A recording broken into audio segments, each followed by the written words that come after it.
Rico done right. No nonsense, real and raw, just like you like it. He's corrupt, he's inexperienced, and he lies. Broadcasting from a broom closet in the Arizona Lotus Studios, it's Beef Vegan Presents.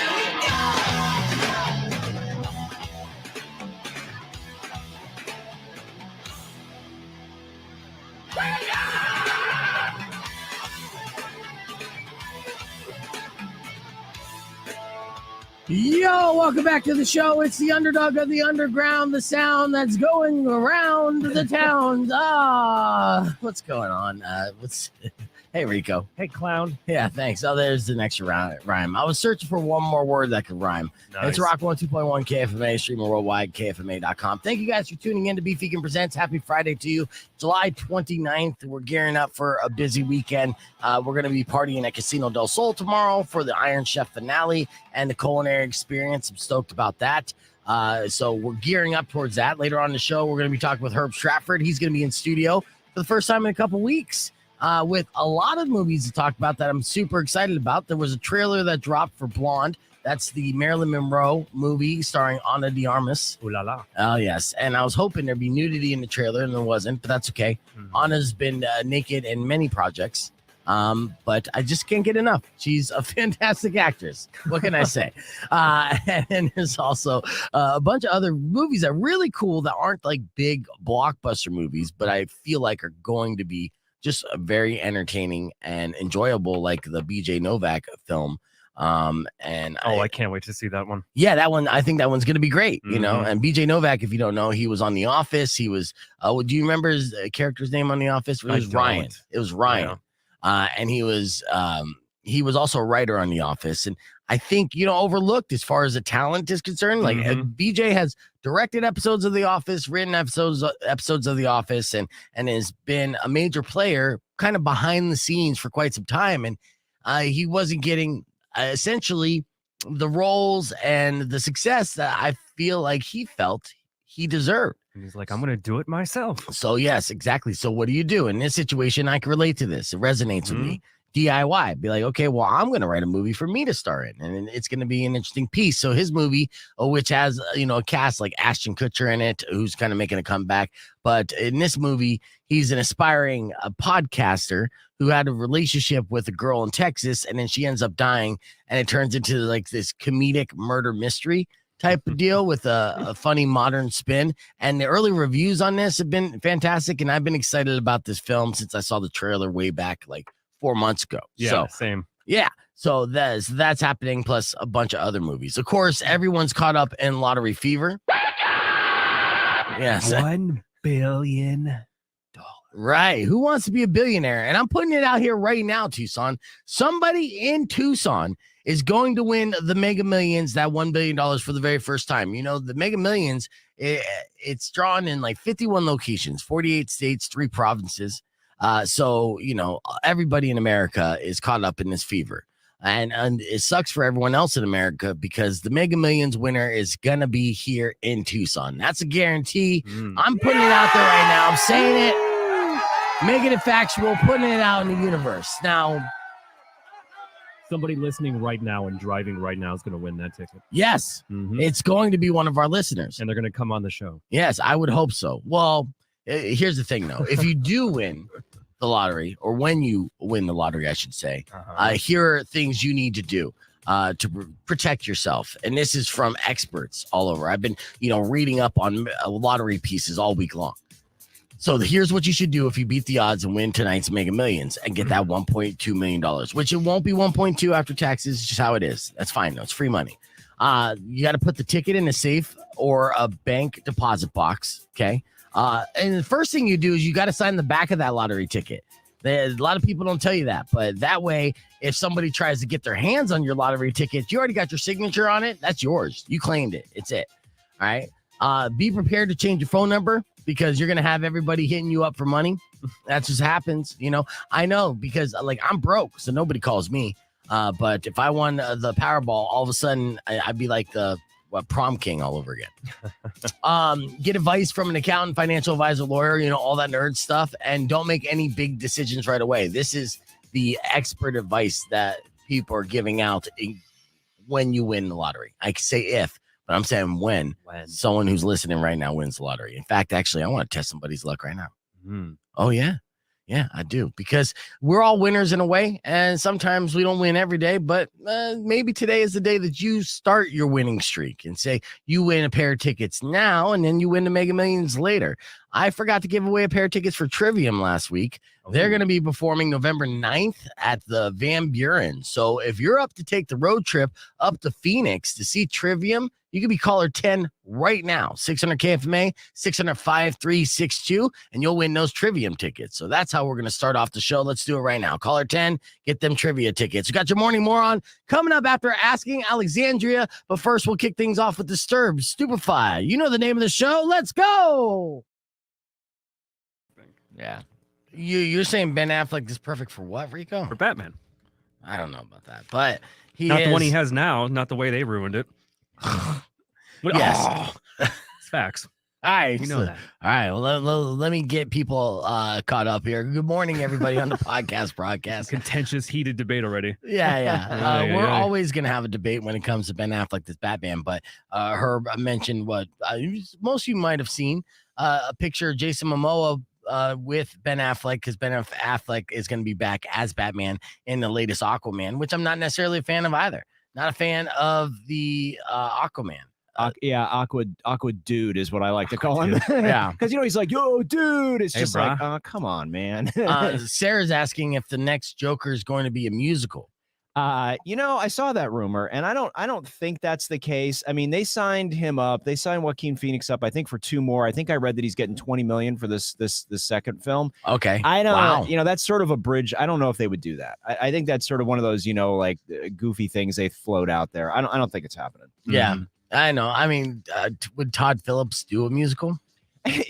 Todd Phillips, he'll do a lot of stuff. You know what I mean? That dude is fearless. So, sure. But I mean, I think Warner Bros. Is going to be like, you know what? Let's not go too crazy on this. We got a lot of money in this one. I mean, first one made over $1 billion. Yeah. I mean, that's a big IP for them. They're not gonna screw around with well, I mean, I don't know if there's a character that's more iconic than the Joker and such a good cash cow. Yeah. As I was just thinking about that yesterday, because I was watching Jared Leto in House of Gucci, which I couldn't follow House of Gucci. I hated that movie. Right. Really? I heard he was good in that. No, but you know what? Because he speaks Italian and they make him look ugly. Funny in that, yeah. And he goes, "Oh, look at me! I'm Italian and I'm ugly." That's Jared Leto, right? Yeah. It wasn't Jared Leto's acting that threw me off on House of Gucci. It was the lack of story. Like you just couldn't. Too much Gaga. Frankly, it was like Yeah, and they all had their accents, is great, but you couldn't follow along what the fuck was going on. I got like 45 minutes in the film. I'm like, I don't know what's happening at all. And that was my takeaway. And I tried to watch it several times, because I heard sex scenes were in there. And I like Lady Gaga for that, but it was like being at Olive Garden with a drunk family next to you. You're just like, what is happening? I wanted the breadsticks. You took my breadsticks. That's a pretty good metaphor, Rico, actually. It's on the back of the DVD. It's like it's like being at Olive Garden drunk. Mm-hmm. Yeah, cool. Yeah, so that was a bust, but we knew that. And but the reason why, I'm watching Jared Leto, and I'm like, he's not terrible in this. He's ugly and he's speaking with an accent and over animated. That's fine. But I'm like, he was terrible as Joker. And I was thinking then I started thinking about Heath Ledger and Jack Nicholson.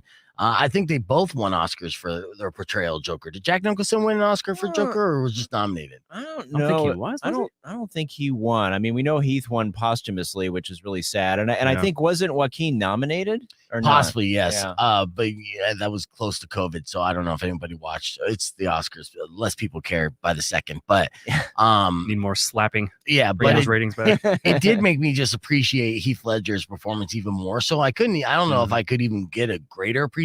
But in retrospect, when you think of all the Jokers, you're just like, God damn, he was just so good in making a realistic portrayal of this insane character, this larger than life, no way can be true type character. Made you feel like the Joker can be a real life threat.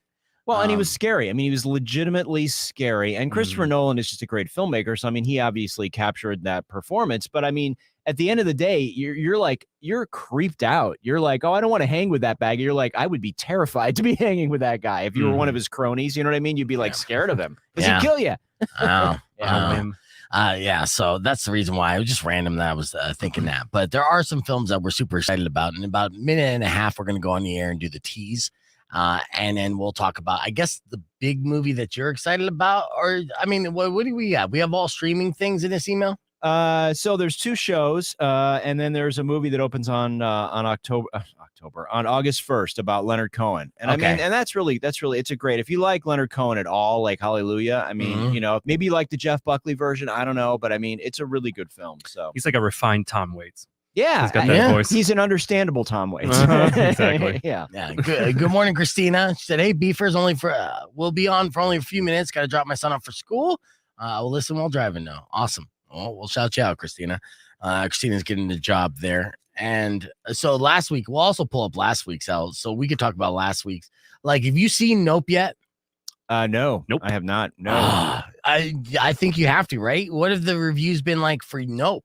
They've been great. Yeah. I mean, Jordan Peele is just on fire. He can't do wrong. yeah, no, and that's the thing. He's very smart. You know what I mean? He doesn't he's not being for hire. He's doing his stuff. He doesn't need to. And that's the cushion that he gave himself by being a successful comedian, right? You know, Yeah. and that's Key and Peele. I mean, all that stuff. It's like, he really laid it out smart. And I think this guy is, you're gonna start to think of him like the Hitchcock of filmmakers. I think he's gonna be that good. I think he's gonna be somebody. No, seriously, he has a unique vision, a unique voice. Yes. I'm all about this. That's a guy. bold statement here. Let's get on there. Rock 102.1 KFMA. We're hanging out with film critic Herb Strattford, unfortunately. Good morning, Herb. We have movie reviews and what's coming to our streaming services, what to maybe watch out for, or what to ignore. That's what we're going to be covering. And coming up next, we're going to talk about which one, Herb. Let's talk about, since Powers is only here in spirit, let's talk about Light and Magic. Okay, Light and Magic. It's good. Yeah. No, Powers is on the stream. Our podcast broadcast is live, by the way. You can join us visually and in on the conversation in the comments on our social media pages, Rock 102.1's Facebook page, youtube.com/BeefVegan, or, of course, on Twitch at BeefVegan Presents. The podcast broadcast continues with Bad Wolves and Offspring coming up. Clear. All right. So, and just for the sake of Powers watching the stream right now, we'll talk about DC Super Pets just for a brief second. What has been like the early Rotten Tomatoes reviews on this? They say it's a stinker. I haven't even looked it up because I just figured we weren't going to talk about it, because if Powers isn't here, why would we talk about it? The whole time we're planning to talk about that alone. Herb's got a lot to say about this one. Yeah, I'll figure it out. It's like a hot take. Well, there's a couple. So there's a couple that you didn't mention here. And see if you know any of these. Obviously, we talked about Vengeance. So Rico and I are both stoked about Vengeance. Can't wait for it. Looks so good. Yeah, unique. And that's BJ Novak. Yeah, BJ Novak, who was a writer and director of The Office and an actor as well. Yeah, and started, just so people know, he was Ryan the intern. That's so you get a visual on this. And he's actually a very, very smart and very good filmmaker and writer. And so this is his thing, Vengeance, which is sort of, I guess you could sort of say it's poking fun at sort of the crime podcast. Yes. So absolutely. And I thought that was brilliant as well. So even as a broadcaster, I'm just like, oh, I'm in on this. And then I've been a fan of BJ Novak for years. And he even makes Ashton Kutcher look cool in a role, which I'm kind of surprised for. Yeah, and Issa Rae is also in this film, and this film sort of, I think it blew up out of South by Southwest. I think that's where the early buzz came from. Yeah. So a lot of great reviews on this, and it didn't surprise me. But they say it's sharp, it's funny, it's one of those movies and films that's not big budget that catches a large portion of society by surprise. But it seems like those are the type of films that aren't overhyped that hold up long. Yeah, and I mean, this is a genre which clearly a lot of folks are into, right? I mean, he's very smart to sort of tap into this, and he's got a certain comic sensibility, as you know from The Office. But basically, the story is he, sort of had a relationship with this girl that was sort of a quickie kind of thing, and he ends up going to her funeral back in this small town. And all of a sudden, there's all this sort of talk about, was she murdered? Or, and he starts to dig into the whole story and get into it because he's sort of curious at first. He's like, well, she's just some girl she's like, I banged. Yeah, it was basically like a hookup. Yeah. Yeah. And then he sort of gets sucked into the story of the conspiracy and all these people that are, everybody has their own theory. And, it's a great cast, like you mentioned, Ashton Kutcher and other folks, Issa Rae. I mean, it's that blonde guy is from Narcos too, season 1. Boyd Holbrook. I love that guy. He's great. Yeah. he's so, great in Narcos. this is going to be one of those things. I think it's going to build on buzz. Word of mouth is going to continue to build on this one. But if you're looking for something that's sort of a smart, thing, this is definitely in your wheelhouse. But it is in theaters. So. Smart and funny. Yeah. I'm sure. So it won't be too smart, like to where we get confused and mad. Just gotta make sure. Don't understand. Just the fact it's in Texas too. I think that's such an alluring factor. Yeah. It's just going to be. It just adds to the fun element. Yeah, totally. Yeah. Fish out of water. Yeah, because there's New York podcaster type. Yeah, and we've seen that formula before, but it always works, So and I think BJ will have a clever spin on that. So I'm excited about that. The DC League of Super Pets, you are not excited about. Let's talk about this just for the sake of Powers. It's our sponsor. Well, no, it's 71% on Rotten Tomatoes. So clearly there's an audience. Vengeance was 82.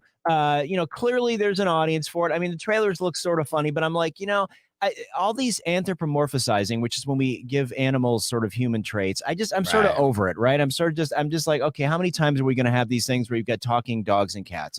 So you're not going to be a furry. No. Okay. Not just yet. making sure. Never say never. No. I mean, I'm sure it's funny. It looks like there's some great vocal cast, but I'm just like, it's just not my cup of tea. But that doesn't mean you don't like it or you won't like it. Do you think they need to bring back the Homeward Bound style where it's live action? Just have celebrities like John as Travolta. long as we don't have the clutch cargo mouth sort of talking, that would be super spooky. No, not the talking animals. You're right. That's the other thing. I'm like, I don't need that again. Yeah. Are you not a fan of The Rock and Kevin Hart as a combo? Because they love each other. Come on. I know they do. Yeah. I know they do. The Rock is a pug. And then, No, The Rock is, he has it in his contract that whatever animal he is, got to be a shredded big ass animal. And then whatever animal that Kevin Hart is, got to be like a chihuahua. Yeah. Yeah. Again. That's Oh, how man. it is. Yep. Yeah. So, but yeah, that's Super Pets. I mean, the animation looks okay, but that's DC trying to figure something out. Yeah, no, absolutely. And that's the thing. Their animation is the only thing they got going on right now. So this is saving the universe. Well, DC and universe. Batman, minus Ben Affleck, but the Robert Pattinson Batman wasn't the worst. Yeah. Emo Batman was okay. And of course, the Christopher Nolan gems. So yeah, the Batman universe. And honestly, James Gunn, anything James Gunn now with Suicide Squad and Peacemaker, like they have something. That's true.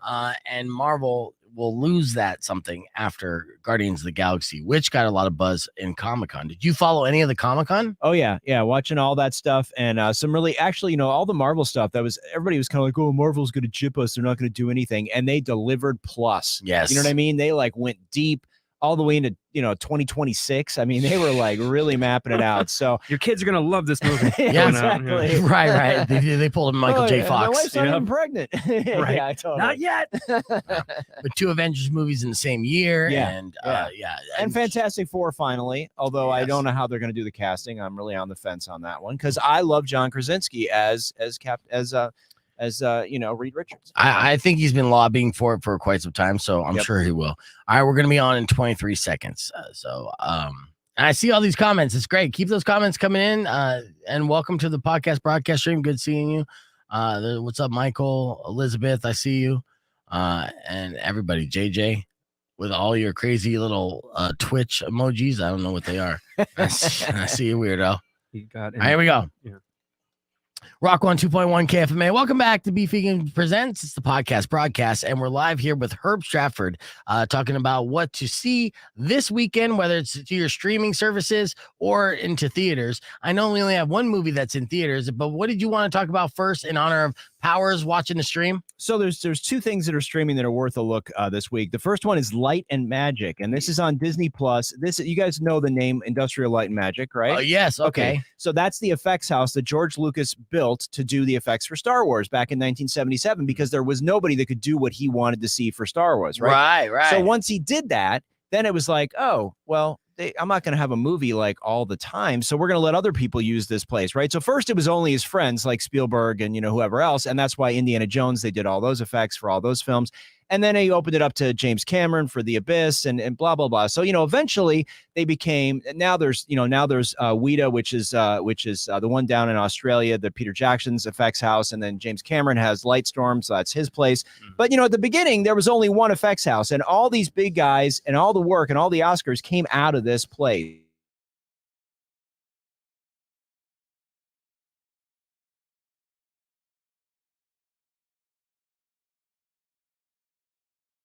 by Lawrence Kasdan, who's a great director.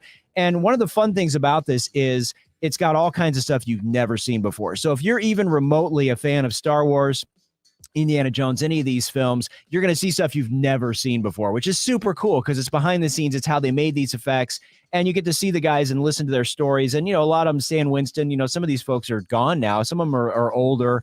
And so it's interesting to see. They used to have a lot of fun. Now it's all computer graphics. There's no fun. Right. Yeah. There was a scene in the trailer that we're just looking at on a podcast broadcast where like literally it's a guy on his knees behind a camera that's like on the ground and he just kind of kicked dust in front of the camera just to make it look like a big dust storm. I mean, it was amazing the things they were able to do creatively. And I think that just, it's always these obstacles of, limitations that bring out the best in creativity and the workarounds. And that's what I think they were really focused on. I know Jon Favreau was focused on when they were returning to the Star Wars universe to bring back that style of special effects and get away from the CGI so much because there wasn't the human element and it kind of detached the audience from the product. Yeah, and the funny thing about Favreau is, everything that they do for Mandalorian is on that space, that soundstage they call the volume, which is like a wraparound screen, and then there's a screen on the ceiling. And so it's funny. There's a part in this series where Favreau talks about somebody visiting the set, and they're like, "Oh, I thought you were all digital," and he's like, well, we're like 80% digital. They couldn't even tell because they were on the volume. So, but you're right. He's in this. He's a fanboy. It's like, and that's the cool thing is there is that sort of blending now. But it's interesting in the series to watch. Some of these guys went kicking and screaming into digital, right? Because they were the creature shop. They were making the costumes for the cantina scene, right? They were doing all, and none of that stuff. Lucas was really, to his credit, he knew where this was going, but he was like, I'm going to be all digital, and this is the future. And he invested a lot of his own money, and he was right. Yeah. And it's funny. He also admits he's not the best writer. So, effects are really important in his films. So, well, thank God he finally admitted that, dude. Finally, after he got that Disney money, he's like, I can afford to say this. I mean, let's be on the record here. Like, Star Wars wasn't written as a trilogy. Don't pretend like it was. He had to he backed himself in a hole in a couple situations in the original Star Wars. And he's like, oh, no, this brother and sisters, they banged. But yeah, that was just part of the future. That's what we did in the future. No, it was a totally Game of Thrones on us. Yeah, exactly. So he was trying to cover up his mistakes from the original trilogy, and I think fans were very forgiving and overlooking those kind of details because it's nostalgia from when you were a kid, right? If you saw the movies, it made a big impact on you. So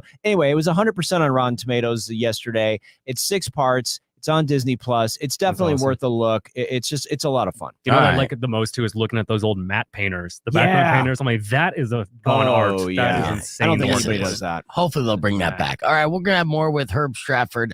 Coming up next, we'll talk about the most hated man on the internet. I actually started watching this the other day, and wow. Yeah. So we're gonna break that down for you next on Beef Vegan Presents. Don't go away. Yeah, what a douche. This guy. I don't even know how it ends. He is pure evil. I mean, literally. You know what I mean? Like you think about somebody who's just like, sort of a dick or whatever. You know what I mean? Or you think somebody's sort of not cool. This guy just 100% evil personified. Yeah. So are we gonna do it now? We're gonna go on air and do it. No, we're gonna go on air and do it because I think it's a lot of shit talking that we could do. It's gonna be super fun. And I like that. I do have other stuff that we could talk about in the podcast real quick that let me pull up my show sheet. I got a lot of stuff loaded on to have some fun. And I just wanted to say, and I'm glad I didn't say it on the air, but I'm like, man, the original Star Wars almost made me fuck my cousin. And that's, yes, I thought it was okay according to, the Star Law. Wow. I wasn't going with Earth Law. I was going with Star Law. Wow. And I was like, hey, I didn't though. Because then I realized, I'm like, wait a second, I'm not in a galaxy far, far away. They can't hear you scream in space. Oh, man. Wow. Yeah. Well, like I said, I didn't fuck my cousin. Herb. That the bar is pretty low here. You know what I'm saying? It's like myself on the back. I can't wait for planets to be like states. Well, you did do it in Mars, not Venus, where we have, more lax laws. Hey, I am seeing a lot of trailers and hype for the Weird Al Yankovic movie. Oh yeah, they have a trailer for that. Yeah, I don't think there's a trailer. They dropped the poster, I think. Yes, and it's got a great cast. And at first I was like, is that casting going to work? But I think it works. Yeah, I mean, Daniel Radcliffe is playing Al. Yes, the only thing that separates me, but this is a Hollywood problem. It's not a Weird Al problem, because Daniel Radcliffe, I feel like, will be really good, but physically speaking, he's a shorter dude. He's a small guy, and Weird Al's not. Weird Al's like a bigger dude. You're right. He is slight. Which I have to say, while we're on the topic of trailers, did you watch the Ana de Armas trailer for Blonde? Yes, and there was no nudity in it. But it's a trailer. I get it, but show me one titty. Sorry, but seriously, yes. Right? I mean, when that's over, you're like, wow. Here, I'll pull that up here too. That was amazing. And I think the one thing I will say is she's a little skinny to be Marilyn. Marilyn was a little bit, more sort of buxom. Fully feminine. Maybe, yeah, okay. But I'm like, I cannot wait for that movie, September 23rd, I think. It's, and not only because it's NC-17, I just think it looks just amazing. It looks absolutely remarkable. And the Marilyn story, they've tried so many times to get it, and I don't think they've ever really gotten it. So I hope this is the time they finally sort of tap into it. Because the Kennedys were horrible to her. You know what I mean? Yes, and she's possibly even murdered because of that. But I'll pull it up right now. I think she looks the part. She looks phenomenal, obviously, and I think she sounds the part too. And it'll be interesting to see. Is there going to be a JFK in the movie? Yes. Yeah. Oh yeah. And Peter Lawford too. I'm sure that whole. I mean, how do you ignore? They just passed her around. Yes. I like how you touch me like that. Yes. Joe DiMaggio. You'll probably see how much Joe DiMaggio actually was obsessed and in love with Marilyn Monroe. Legend has it, like that was his everything, and and I think Arthur Miller really loved her too. But I think he was just too smart for her, and he was just like, "Whoa, you bore me." that could happen, yeah. But okay, so you're seeing the black and white here. We could even listen to a little audio of this, just a little bit. And so, I love that actor. Bobby Cannavale. Yeah, he's great. But diamonds are a girl's best friend. Look at her. Look at her, though. I guess I was. Oh, wait. But real quickly, I mean, you look at her. The Ana de Armas is what? Cuban? Yes, she's from Havana. Yes. Yeah, so from Havana, Cuba, right? So Marilyn Monroe, I'm guessing was just like a mixture of like German, whatever. Just Caucasian. Yeah. I didn't even think. I mean, she obviously has the intangibles of being like one of the world's most beautiful women. Right, with her eyes and her lips, and Ana de Armas, right? So it makes sense to cast one of the world's most beautiful women or actresses in this role, but I did not see the similarities until the trailer came out, and I'm like, oh my god, yeah, she actually looks a lot like her. Yeah, it was after Beyonce passed on it, which is weird. Well, Beyonce don't want all that nudity. No. I know you're supposed to get used to it. And we all lose our charms in the end. But I just can't. Yes, and again, it's going to be NC-17, and Herb's really excited about that aspect of it. But gorgeous. What up, Chef Gary? Yeah, so she looks good. It's going to be a tragic story. NC-17, apparently there's sex. I don't even know if there's going to be that much sex to even warrant NC-17. Do you think it's a hype tool? I think it is. Yeah. I honestly do. I mean, Andrew Dominic isn't a porn maker, so it's like, I don't know what you can do. I think it's the combination of, some nudity and just really heavy psychological stuff. I mean, she killed herself. I mean, let's be honest. You know what I mean? Yeah. This is a tragic story. And I think, I think it's a little stunt. I think it's a little stunt viewing, but that's okay. I mean, it wouldn't stop me from watching it. I mean, it's funny me think about other NC-17 movies like Henry and June. And I mean, it's like, a lot of times it's just, just unsimulated sex or whatever. Yeah. I don't think that's the case here. I really don't. Yeah. Ana de Armas was, she was topless in Blade Runner 2049. I mean, she's clearly very comfortable with her body. She's naked in a lot of films. We've talked about, and rightfully so, though. I mean, like natural and just. We're going to lose him. We're going to lose him, Rico. Yeah. I know. I know. I mean, I haven't crushed. Spray him with a water bottle. Just down, boy. I haven't crushed on, an actress, a public figure. And forever, since Jennifer Lopez in What's Love Got to Do with It music video with Janet Jackson, and I was 13 years old. So my girlfriend knows. I feel like a boy again. Yeah. Oh, Yeah. So Just Anna whispering the entire movie, and Beef's just gonna be like squiggling his chin. I even watched that movie with her and Ben Affleck in it. She got naked in that. And she was having sex with a bunch of people, and I actually enjoyed that movie just because of her. We do a YouTube video where it's just Beef's top 5 Ana de Armas naked scenes. This one's not as good as this one because she moves this way. And that's actually not a bad idea. Yeah, social media video, especially right before the film comes out. Exactly. Yeah, just get us ready. See? Okay, I'll do my research this weekend. Okay, let me know. Yeah, I'll be busy on Sunday. All right, so you've been in that bathroom a long time. Research homework. I'm researching, baby. You know, that's tell my girlfriend. All right, I want to see this. So it looks like Weird Al. Speaking of Weird Al, just performed with Weezer on stage. Nice. Okay. Yeah, and he even busted out an awesome. There it is. An awesome solo over their cover of Africa. Yes. So, on accordion? On accordion. Of course on accordion. Nice. It's Weird Al. So let's check out this real quick. Why not?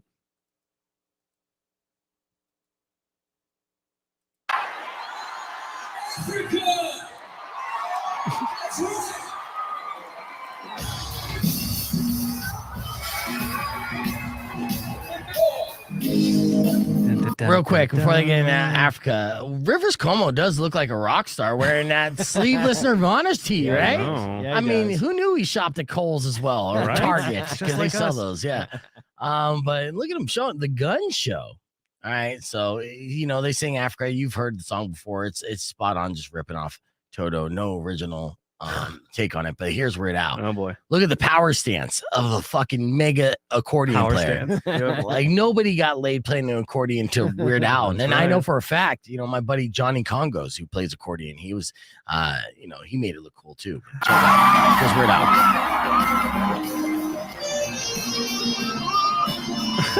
Nice. The stance.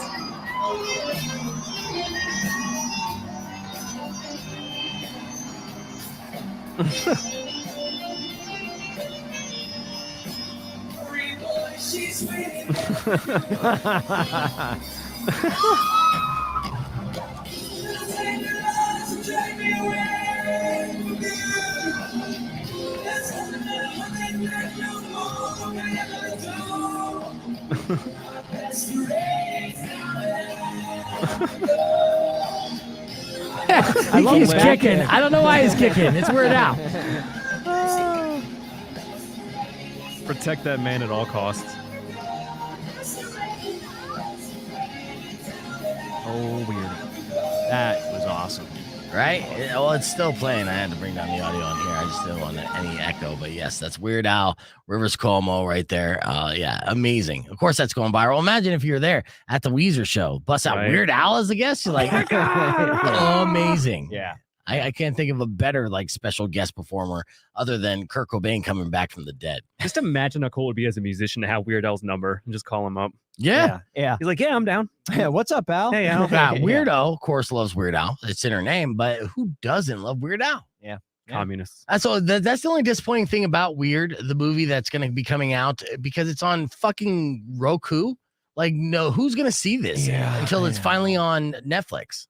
I know, it's weird. And Roku's just like, you know, they're just like picking up all these pieces of what was that, the stupid streamer thing that was supposed to be 5-minute content that went TV or whatever. TV? No, Tubi? No. It was the thing that what's his name started and it went belly up. Anyway, Roku's picking up a lot of that stuff that would have had another release, and they're just like, oh, Rock 102.1 KFMA. Sorry to interrupt you, Herb. We are back on the podcast broadcast live, and we just watched Weird Al do an accordion solo with Weezer while they covered Toto.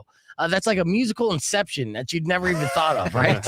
It's like a weird fever dream, but it happened and it was amazing. So we watched that on the podcast broadcast, and we're talking about Weird Al, the movie, Weird, starring Daniel Radcliffe, that nobody's going to see, but everyone's going to be talking about because it's on Roku. Yeah. It's NC-17 too, right? Yeah.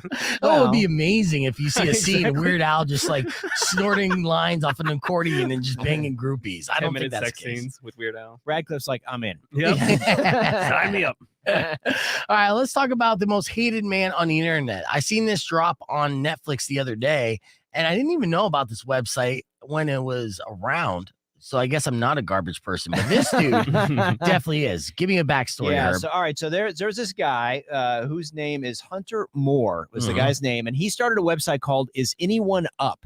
And this basically was a revenge. It was the first revenge porn website. Okay. He called himself a professional life ruiner. Yes. So what would happen is supposedly he would get these photos and videos sent to him by disgruntled exes, right? So, you had some pictures on your phone, or you had some, maybe even before that, you had pictures of your girlfriend topless or whatever, right? And you were mad because you broke up. So you sent these images to him. He posted them. So what made this thing horrible, okay, was not only did he post them without their permission, right, which is pretty awful, yes, but then he would post links to your social media. Like, here's her Facebook page. Oh, here's where she works. Oh, here's her address. Here's her phone number, right? Yes. So he's ruining people's lives, right? Well, it turned out he wasn't getting just pictures from people who were mad at their exes. He had Is this a spoiler? No, it's in the trailer. I mean, but there was a hacker that was helping him. Okay? Yes. So basically, so what happened? What you do know is this one girl, basically, her mom is like, "Oh no, that's not happening." So the mom of this girl who had never sent a picture of herself topless to anybody, she was just goofing around in her bedroom and did it. Right? It was on her computer. It got hacked. So she went after Hunter Moore and spent 4 years trying to shut him down and get him in jail. So this is the 3-part Netflix series about this whole thing. And I'd heard of this site, but I'd never been to it. Yeah. And I mean, it's an awful story. I mean, really. And the woman finds, dozens and dozens of other people who were hacked. So it's like, this is a real, but this is just, this guy's like you said, he's a garbage person. He's one of the worst human beings. He probably inspired people like the what's the Joe Francis guy or Joe whatever. Francis, Girls Gone Wild. Yeah, I think actually Girls Gone Wild. Girls Gone Wild was around before that, but this was, what was interesting about this documentary series is that this reminded me of the time where the internet truly was lawless, and sites like Are You Up and thedirty.com were popping up. Now the Dirty, I know very well because that was in my Phoenix. backyard. I was going to say it's right there. It was in Phoenix. A guy that called himself Nick Ritchie, basically did a gossip blog based off real life people. Now Scottsdale celebrities, and that's how it started. And it was just basically people submitting like gotcha capture shots and spilling the tea. Basically, this guy's a co-kid. This girl slept with my husband. So on and so forth. And they were able to do this without punity for a while. But it's thanks to this woman going after Hunter and RUUp.com that the domino effect affected websites like this all over the internet. Yeah, it did. And I mean, you're right. That's actually exactly a good metaphor. It was lawless, right? Like anything went. There was, and not that, here's the other thing about it.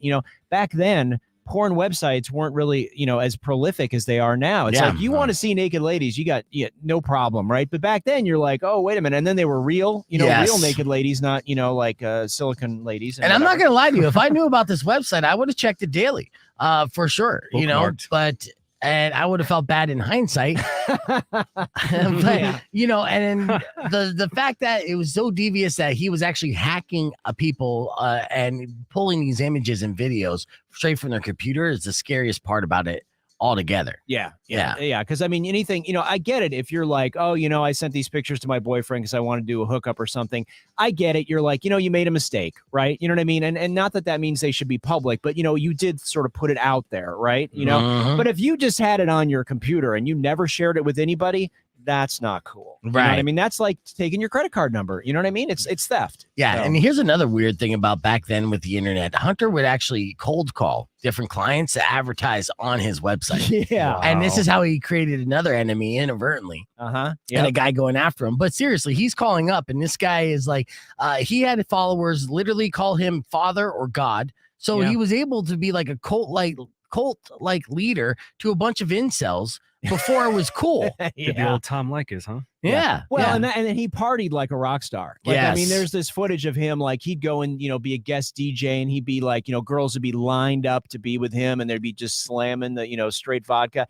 I mean, this guy, he was a cult of personality, right? And he got a little too big for his britches. And then mom brought him down, which is really pretty cool. Yeah, no, and I'm just very fortunate that I wasn't computer savvy back then, because you're talking about 2004-ish, and that was a time where I was in the clubs, and I partied like a rock star myself, Herb Strattford, believe it or not. And I believe it. I've hung out with guys like this on a regular basis. And did you wear those shirts, by the way? I never had style, Rico, believe that or not. You know? What was that called? Was that brand called with all the flames the Scottsdale guys would always wear? Yeah, you're talking about Ed Hardy. Ed Hardy? Yeah, I couldn't afford Ed Hardy. Damn it. Yeah. No, I had his brother's knockoff line. Ted Hardy. Ted Hardy? Not as cool. A lot more yeah. rainbows, but you don't get laid as much. Lisa Frank Harvey. Yeah. There you go. All right, we're going to keep the conversation moving on the podcast broadcast, but that's The Most Hated Man on the Internet. It's on Netflix now. Herb Strattford recommends you go down the garbage hole on that one. We have more Beef Vegan Presents coming up next. Don't go away. Oh, good old Ted Hardy. I will pay anyone if they can source or hack a photo of you in an Ed Hardy shirt. I can Back pull like up. 2011. No, I didn't wear those. I tried to do so much different style to try to be stylish, especially when I was a DJ, but I wasn't that guy. I wouldn't be able to dress cool. So luckily I had my personality to save me. You never had jeans with sequins on them? No. Oh, for shame. Bedazzled. Bedazzled jeans. Well, no, you know what? Actually, I mean, I developed wearing fuckboy jeans here in the last like 6 years once I started having a steady income. For a while, my whole style was the floss at Ross. That's where I got a majority of my clothes because I had to dress for less. But once I got my Kohl's card, then I said, bring on the fuckboy jeans. Are we like, do we have advertisers we're servicing right now? You just said Kohl's. I know. You know, like you're twice. just dropping everybody. What are you hiding from us, Beef? Yeah, no, I did this on here. I'm gonna pull I up. saw your new steering wheel cover. You got money now. I don't have a steering wheel cover. Don't lie to these people. I don't have that. Yeah. Okay, so I'm gonna pull up my Facebook real quick. Before I get into throwback pictures of myself and my style, which I'll be able to see. There's an adorable video of my daughter. Look at this. This is amazing. I haven't seen this in forever. I taught her how to bowl. Check it out. This shit. Look at that. Watch the curve. Nice. And the posing. Look at that.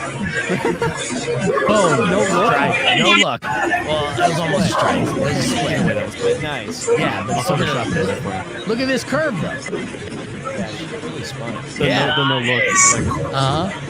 Attitude. And the dismount, yes. Yeah, and then and she had a little more muscle behind her. And of course, that was Bill Vegan who was on just yesterday. Yeah, telling play me that clip. Well, yeah, I'll play this. You missed this, Herb, but this is what happened yesterday while my daughter was on. Oh, wait, not the fake George. Jesus. Yeah. Whoopsie. Yeah, wrong clip. Oops. All right, this what talking to happened. Mom, and I asked her, "Why did you and Dad break up?" And she was just like, "Well, he's lazy." She said that you were lazy and fat, and that she didn't love you anymore. I was like, "Oh, Why are you laughing? Yeah, why are you laughing?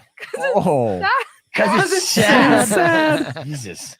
That's the reason why everyone breaks up with me. Wait a second. Does your mom even have a job right now? no." Exactly. I'm still fat though. All right, so that was our clip yesterday, and Ed God. McMahon there. Hold on, sorry. Hold on. Okay, we get it. So yeah, Yeah, I heard it. All right. yeah. I don't want to hear it a third Right. time. Fat and lazy. And just for the record here, not that she's watching, but yes, that was a bit yesterday. It was super funny and it was honest. And my daughter's mom would say that. But at the same time, like, do you think that my daughter's mom had a job at all the entire time she was with me? No. But, apparently the reason why we broke up is because I'm lazy and fat. I wasn't lazy and fat. I had multiple jobs. I was just fat. All right, let me get into these throwback photos here. I can find one here of me and because every now and then somebody will tag me from back in the day when I was a resident DJ at Last Call. And then with that, I never necessarily had style, man. Even on Halloween, it just wouldn't look good. You weren't like sexy DJ for Halloween? I wish. Here's an image. This is going to be terrifying, by the way. And another example is as to why I should always have a beard. All right. Here's me with my buddy Matt Wood. This is during my club days. So see, I got the button up. You got the rolled up private sleeve. pile stare from Yeah, he Good does. Yeah. Full Metal Jacket. This is my gun. There are several like it. This one is mine. Yes. Yeah. I did look like him. Oh my gosh. Yeah. But I had full head of hair. The blue shirt. The blue shirt, that was my style. When I was dressing up, I would take just basically one of these dress up shirts, wear it, and then roll up the sleeves, and that was it. Yeah. And pretend like I had money. People could see through that so quickly. Yep. But it didn't matter. Luckily, I had personality. Let's see. I think I have one more throwback of the Young Beef DJing up in the clubs. People in the comments, no way, that's not you. Yeah. Who is that? Yeah, no, it was me. Yeah, that was me. Yeah, looking crazy. And again, that beard saved me. I couldn't grow it earlier, or I would have. Well, it's privilege, man. I can't even grow a beard. I have some promo. This is me without a hat doing a promo thing. So, okay, real quick before I show you this picture. I've been doing a show now for like 14 years. And we've had lots of friends along the way. One of my friends that I became friends with was a photographer named Jamie Peachy. He was a guy who listened to the show consistently. He was an avid listener. He also shot for the Phoenix New Times. But when I put together a new cast, so to speak, with my friends Beth and Corey, Jamie reached out and he's like, hey, do you want to do some promo shots for social media? And I'm like, yeah, absolutely. Help me out. So we go to shoot fucking pictures and stuff. And it takes a while for me to be able to learn how to smile on camera. And it took me years to learn how to smile on camera. I just couldn't do it. And I'm not a very photogenic person. So for Jamie, it's extra work to try to get a good picture of me. Yeah. And I asked him afterwards, I'm like, hey, do you ever have anybody who just like naturally just takes good pictures all the time? He's like, yeah, all the time. Pretty much everybody. Everyone but you. But you. Yeah. And I remember like his face is serious. He's like, no, yeah. That happens with almost everyone except you. Here's an example of me not being able to take a picture. This is me. I got two beautiful blondes, and then this is my smile. You're looking confused. What do I do next? You got that drummer from a third-rate band look in the background. She's like, I don't know how to do the band photos. Right. So, and Beth and Corey are two like my best friends, right? They're like family, and they're beautiful. And I'm just in the middle, like, oh, what am I doing here? Is it over yet? Get me out of here. Yeah. Nice. So that's all the throwback I'm going to do right now. Yeah. All right, let's get into our next trailer, and we showed you what that I guess it would be a spoiler if I asked what happened to Hunter, but I guess I'll just watch and find out.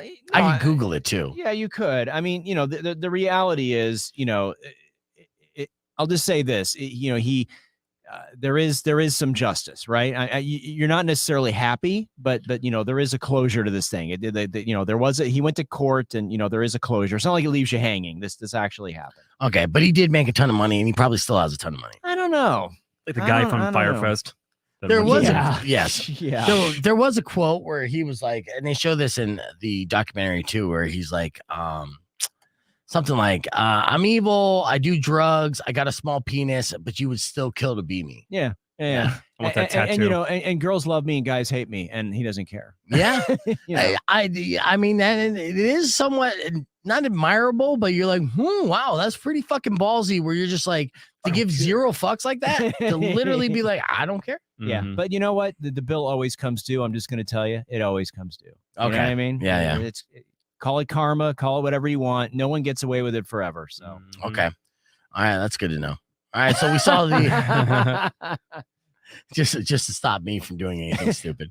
That's advice for Rico. We were talking earlier about, Exactly. they're taking advice from folks with Wisdom. a little more experience. Yeah. Okay. Don't burn your bridges. Don't do coke. Yep. You're like, oh, okay. What do you think?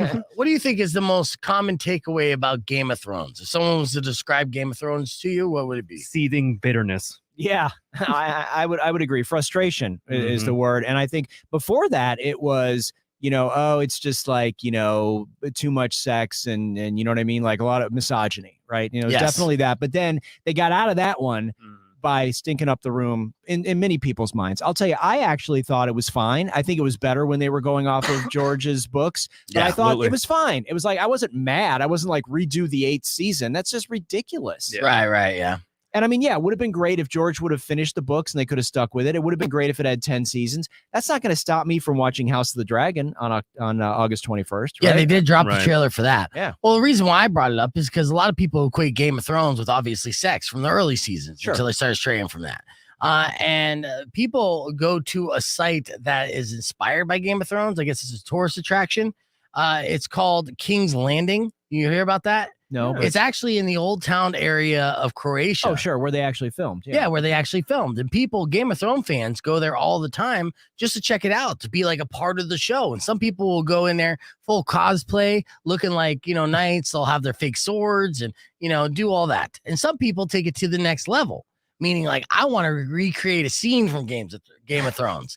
And then you're like, oh, yeah, what scene? The Red Wedding scene where everyone dies? Right? Yeah, I was going to say, they go around killing people that don't deserve it in the town. No, Like, this one couple wanted to recreate, like, the pilot episode scene.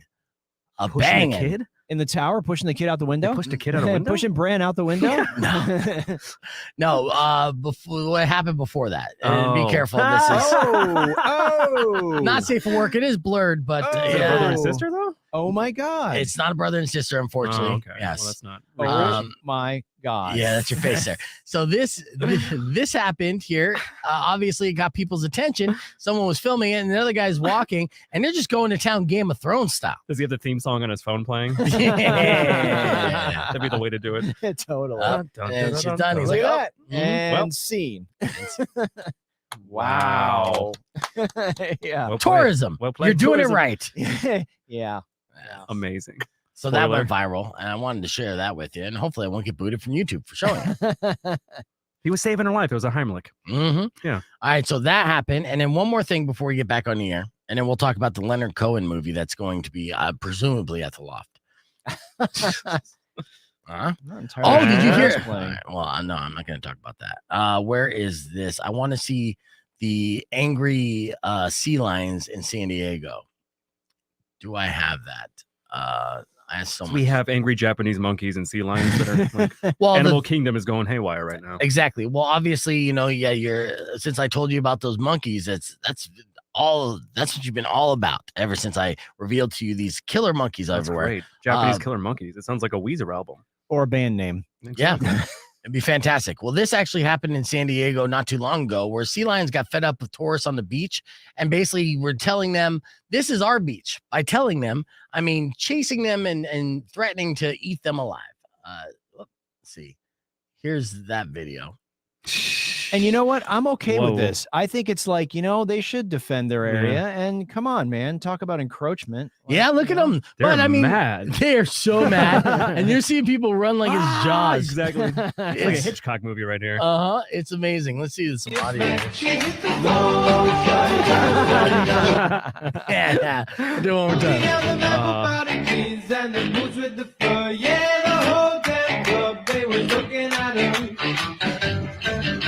Hey, get him. She got the baggy sweatpants, Reeboks with the straps. When she turned around and get that booty a smack. She hit the Yeah, Wow. Oh, yes. Even went into the ocean to scare him off. So that's this week in Animals Revenge. Speaking of animals, too, I'll give you one last little story before we go on. This is going to blow your mind. Researchers have discovered that dolphins, you're super smart, right? Dolphins are crazy, and they're much like us. They're like humans. They just want to get laid. And they noticed that dolphins are actually forming boy bands to attract female dolphins. So male dolphins are forming boy bands. What? I'm not making this shit up. Please tell me this is real. They have like dance routines, and they harmonize as well. No. I swear to fucking God, I'll play you. I'll play you whatever I can put together. But I'll show you the article on this after we talk about Leonard Cohen during the break. But yes, there are dolphin boy bands now. This is how they are evolving. They use pufferfish to get high. They also like gang rape things. They do. Yeah. Dolphins are very strange, but now They're the fuckboys of the ocean. they are coordinating boy band stuff. Wow. All right, we're back on the air. Rock 102.1 KFMA. I just blew our podcast broadcast streamers' minds with a little story that I teased, but it's a story that I'm only going to talk about on the podcast broadcast. So if you want to see any video of this, you're going to have to go to youtube.com/beefvegan. We got Herb Strattford in studio. The one movie he's super excited about is about a guy that he grew up with. Oh, man. Oh, no, you guys aren't the same age? No, we're You didn't go to the same school? No. Oh, yeah. He's like 30 years older than me. Oh, really? Yeah. Oh. All right, of course, we're talking about Jesus. No, okay, sorry. Leonard Cohen. I kid because I love. But Leonard Cohen obviously is an iconic artist. They got a movie about him now? Yeah, well, there's been a couple things. There was a movie a couple years ago at Sundance about I think it was called Leonard and Marianne, and it was about sort of his muse, and it was the letters back and forth. And you're kind of like, oh, well, this is nice, but it's just like a love story, right? I mean, I want to know more about him as an artist, right? So this is a movie called Hallelujah, Leonard Cohen, A Journey, a Song. And this is more about Leonard as a recording artist and sort of that history. And then also it goes deep onto Hallelujah, which is, of course, the great song that now has been covered by everybody. Yes. Started by Jeff Buckley, was the first person to really cover it. Leonard Cohen, Canadian, was really a poet, and then he sort of stumbled into being a crooner, right? You know, think about as you said, Rico, earlier, an intelligible Tom Waits, right? Or, yes. Right? So it's basically, he's a guy that was a poet at heart, and he just wrote these amazing songs. So this is a film about that, and it has great access to his diaries. At one point he went off to this monastery and like lived up there for a couple of years. I mean, he had an incredible life. And then, so the tragic part, and you may remember this, at one point he was probably in his early 70s, and his manager stole all his money. Right. I mean, yes. all of his money, right? So he had sort of retired and was sort of just sort of chilling. He goes out on the road and he is bigger than ever. He's like selling out all these shows. He's like adding all these dates, makes all the money back, sort of becomes relevant again, right? It's like he had this great second act. And then Hallelujah happened, where the song originally was cut from, the album. Everybody hated it. And it became this iconic thing that's associated with him. And really, it's an amazing piece. And that's why so many people have covered it. So many people think it's their favorite song. So anyway, if you know the song, even if you like Jeff Buckley, there's a little Jeff Buckley in here. Sort of interesting. So check it out. It's going to be in theaters. Yeah, there's a handful of songs that will go down as timeless and iconic, and from generations of the last 100 years. And obviously Hallelujah is one of those songs where you could imagine and see and have a strong argument for that song being relevant and still being played a couple hundred years from now, just like Mozart. It was in Shrek. Well, and yeah, it was in Shrek. And honestly, that was like a stroke of brilliance, because he didn't lobby for that. You know what I mean? Like they were just like, oh, we want to do this, and that introduced him to a whole nother group of people, right? I mean, it's sort of fascinating that a song can have this life and not just be tied to a person or a time. Right. Yes. This is timeless. So it's a pretty amazing film. Check it out. And where can people see it? At the Loft or just movie theaters everywhere? I think it's just going to be out. Yeah. I think it's going to be out. So look for it. Yeah. All right. I'll rent that. All right. We're going to keep the conversation moving on podcast broadcast and tell you about Dolphins forming boy bands. This is a real story. And we'll be back with your beef tip after these words. Stick around. Clear. All right, I know you're excited about this. Oh, you yeah. should be. So let me From Leonard Cohen to Dolphins and boy bands. What a great. We have to. And I got to say, there's a really great thing we're going to talk about next week. It's a 3-episode thing on Netflix. It's called Cluster F. Woodstock 99. Yeah, I was gonna ask you because first off, I wasn't gonna ask you. I had this in my headlines where I'm like, if they're doing another one of these motherfuckers, or so it's talking about Woodstock 99, which we just saw the HBO Max one, which was really good. Yeah, right? That was the Music Box series, which they sort of they do single episode docs on sort of iconic music things. This is 3 episodes, and it goes a lot deeper. Okay. And it's like it's interesting because it makes you hate Fred Durst and the Chili Peppers even more than you maybe would have hated them before. I was gonna ask that immediately when you said that. Like, am I gonna walk away with this hating Fred Durst? So is this bad news for Fred Durst because they are essentially trying to make like a comeback? That got derailed a little bit because of the health concerns, but yeah, they're working on it. So this makes you hate him. Be like, oh yeah, he added fuel to the fire, and he's a super fucking douche. Yeah, and also, if you want to see lots of bare-breasted, Woodstock attendees, yes, this is your series because there's a lot of that. There's way too much peen from Flea. I'll just tell you that. Yeah, but the guy is not hung like a flea, so good for him. Caller, what's your name? Robbie. What's up, Robbie? What can we do you for? What's up, man? Hey, I had a quick question. Sorry to bother y'all. No, you're all good. The Con Air experience does that include the show, or is it just the experience? I think it's just the experience, but I don't know if they'll be booing people out. I don't know, Robbie. We'll play it by ear while we're there, but the culinary experience is from 12 to 4, and essentially those tickets are for that. All right, cool. Okay. All right, sounds good, man. Well, we'll see you out there and win some money. Yeah, buddy. You know it. I'll hit the blackjack table with you. Be ready. I'm ready already. Or the craps table, man. We should fucking throw down some craps. Yeah. It's going to be a good time. I got paid today, so we're good. I'm taking some money, I'm telling you. All right, good. All right, I can't wait, dude. I'll talk to you soon, Robbie. All right, you have a good day, bro. All right, you too. Yeah, so that's the culinary experience tomorrow night, Casino del Sol. In fact, actually 12 to 4. I got a hotel room at Casino del Sol. Wow. Yeah, so you're coming to party. Yes. Yes. I'm gonna make it a celebration because we had ratings out earlier this week. And and we did it. Oh, congrats, man. Yeah. Nice. Yeah, so we hit that number 1 mark. All right. I'll tell you more about that in a little bit. Let me show you this because the pressing news is the Dolphins. Let's get right down to business. Right. Okay. So Shark Bay Dolphins forming the equivalent of boy bands to attract mates, scientists say. That's the headline here, abc.net, Australian news. This is what happened. So yeah, you'll hear this like click, click, click, click, click, and the pace and the tempo will be matched by these tightly bonded males in this bromance world. That's what one researcher is saying. So they're saying that these sharks are literally, right, like forming different routines to sing and dance in unison to attract ladies. So they went from solo artists to boy bands. So basically everything that we did in pop culture and music over the last 100 years, Dolphins are catching up and doing the same thing. But it's a reverse Timberlake, right? They started as solos, and now he's back in the band, and then pretty soon we're gonna have a Dolphin Elvis. Right? Yes, I think actually we moved past the Dolphin Elvis. Right now we're in the stage of early Dolphin Beatles, and this is where. Wow. So I've seen this before, right? We have all seen this pop culture, pop music, this timeline. So as the Beatles came in as like a boy band, they progressed into this experimental rock and roll band, embrace rock and roll. I think these Dolphins will do the same. It's only about maybe a decade from now, we'll have our first heavy metal Dolphins. Like Metallica Dolphins? Yes. Yeah. You'll then eventually we'll get some rapping Dolphins. I think they're emulating us as far as our musical influences. Here's Dolphin getting high off some pufferfish. I think that kind of sped up the process of evolution. It might have. Oh, yeah. Where they're like, you know what we should do, man? We should write a song on how we like puffing on pufferfish. You crazy, man.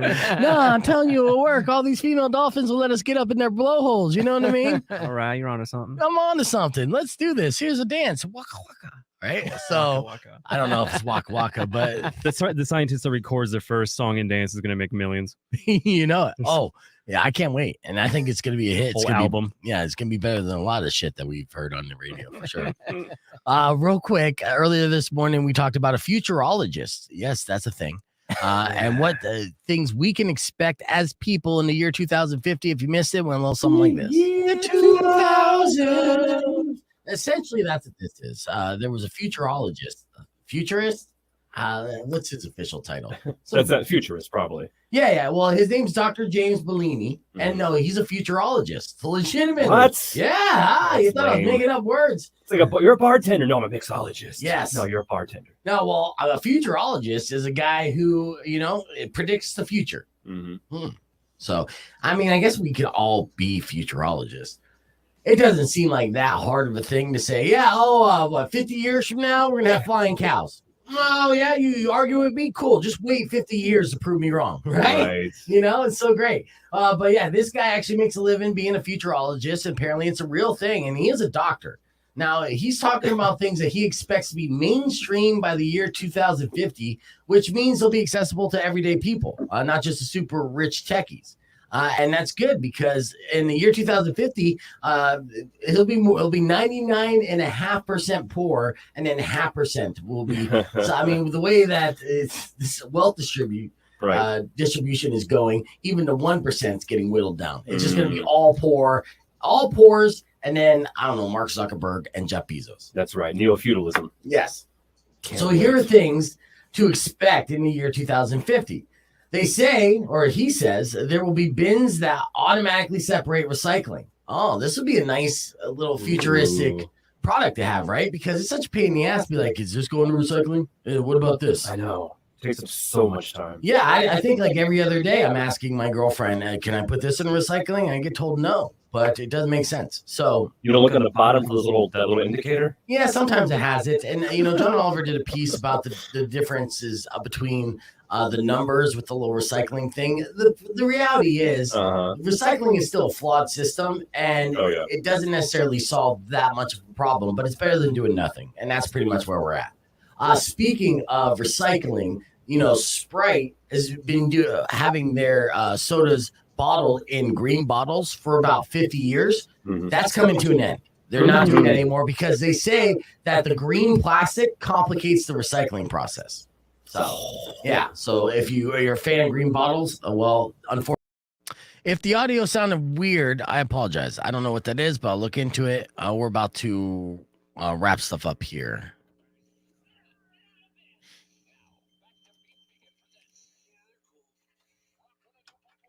Yes, we are almost out of time. I'd like to thank our in-studio guest this morning. We have Matt Russell, who's going to be hosting the Iron Chef competition, which is going down at Casino del Sol tomorrow. Tickets are available online at KFMA.com. The culinary experience starts at 12, goes till 4, and then Iron Chef is directly after that. Also like to thank our guest, Herb Strattford, for coming back in. Thank you for the heads up on things to check out this weekend on our streaming services and in the movie theater. And now I got to leave you with this for our beef tip. There's a model who goes on a 5-hour sex diet to prep for the Miss Bum Bum competition. Oh, and you don't want to know her reps. It gets messy. But her name's Carolina Reeker. Legitimately, she's Miss Bum Bum, and her last name is Reeker. And she aims to lose 13 pounds before the event, but she doesn't want to go to the gym. She just wants to have that hot 5-hour sex diet to get the job done. And guess what? It works for her. It works really well. It helps that she's Miss Bum Bum, and that's what she's competing for, because I don't think her trainer would be able to go 5 hours if she didn't have the assets to back it up, right? But God bless her. Yes. But that leads me to the beef tip. Look, working out, it sucks to put yourself through that pain. No pain, no gain, no. So the best way to see results is to have fun with your exercise, whether it's listening to good music, getting a little high before you do it, or in this case, just banging for that exercise. I mean, Rico, you've been doing 2-a-days, and just wait until you get a partner, and you might turn that up to 3-a-days, and you'll look like Arnold Schwarzenegger. Yeah. So whatever you do, make sure that you always kind of focus on getting that exercise, but make it as fun as possible, because you'll see the results quicker, and you'll thank me later. And I'll thank myself, because I feel like I want to exercise all weekend long. Herb, I know it's been a decade since you've exercised, but you should get back into that too. Okay, I'm a dick. I'm out. Thank you guys for listening to the show. Awkward silence. Yeah, try to save, ride safe, and as always, rock local. My bad, Herb. When you wish upon a side of beef, thanks for listening, guys. soon will come an end to all your grief. But if you've been mean or kind of bad, I will knock out all your teeth. It's easy.